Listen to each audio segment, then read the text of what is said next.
अब मैं उनको पुराने वीडियो दिखा दूं माननीय प्रधानमंत्री जी को, जो उन्होंने जदयू के बारे में कहा था 2015 में। कोई भी व्यक्ति, आप प्रधानमंत्री हैं, आपको कंसिस्टेंट होना चाहिए ना अपनी बातचीत में। आपने 15 में क्या क्या था वो वीडियो दिखाया जाए सार्वजनिक तौर पर, आपकी क्या टिप्पणी थी नीतीश जी के बारे में। और किसी भी, मैं समझता हूं कोई भी प्रधानमंत्री रहा हो, उसके लिए कोई राज्य चुनाव के 2 महीने पहले ही मायने रखेगा क्या? प्रवासी मजदूरों की पीड़ा जब सड़कों पर बिखरी पड़ी थी, हमने तो नहीं सुना प्रधानमंत्री जी ने कुछ कहा। प्रधानमंत्री जी, चुनाव आते हैं जाते हैं, कोई पार्टी जीतती है कोई पार्टी हारती है, लेकिन देश के प्रधानमंत्री तो आप बिहार चुनाव के बाद भी रहेंगे।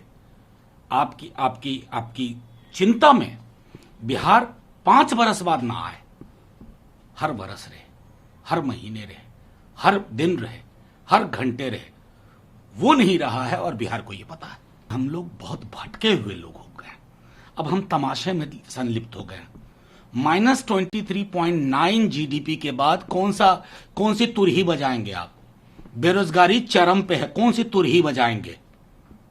कोरोना आपसे संभल नहीं रहा, कौन सी तुरही बजाएंगे?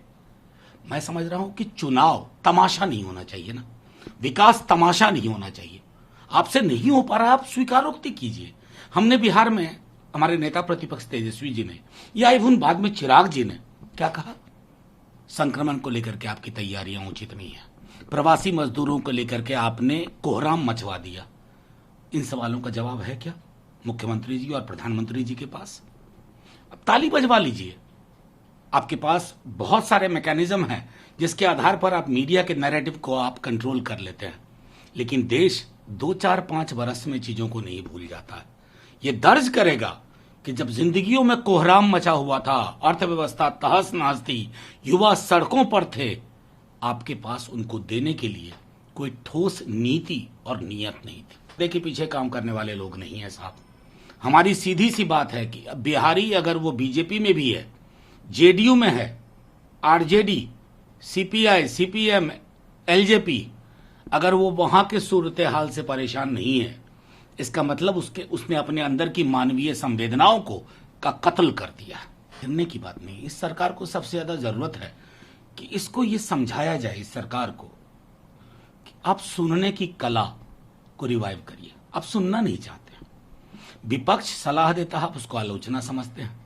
सरहद पे जो हालात थे, अगर अप्रैल में आपने देश को भरोसे में लिया होता, मई में, आज वो हालात नहीं होते। आज किरकिरी हो रही है ना, कंसिस्टेंट पोजीशन नहीं है। बेरोजगारी को लेकर के आपने डेटा 2019 में हाइड करवाया, आज वो आपके सर चढ़ के बोल रहा है। जीडीपी कॉन्ट्रैक्शन इतना है कि रिवाइव करने में कितना वक्त लगेगा हमें नहीं पता। तो और मैं समझता हूं, और कोरोना संक्रमण अब 1 लाख प्रतिदिन का केस है, आप 21 दिन में खत्म कर रहे थे। ताली बजवाई, थाली बजवाई, पटाखे चले, रोशनियां की गई, टॉर्च, मोमबत्ती, क्या हासिल हुआ? संक्रमण एक वैज्ञानिक मामला है, आपने इसको भी तमाशे में तब्दील कर दिया। तो इन सारे मुद्दों पर घेरना नहीं है, सरकार को आगाह करना है कि सर प्लीज थोड़ा सोच समझ करके सामूहिक चिंता और चिंतन से आगे बढ़िए।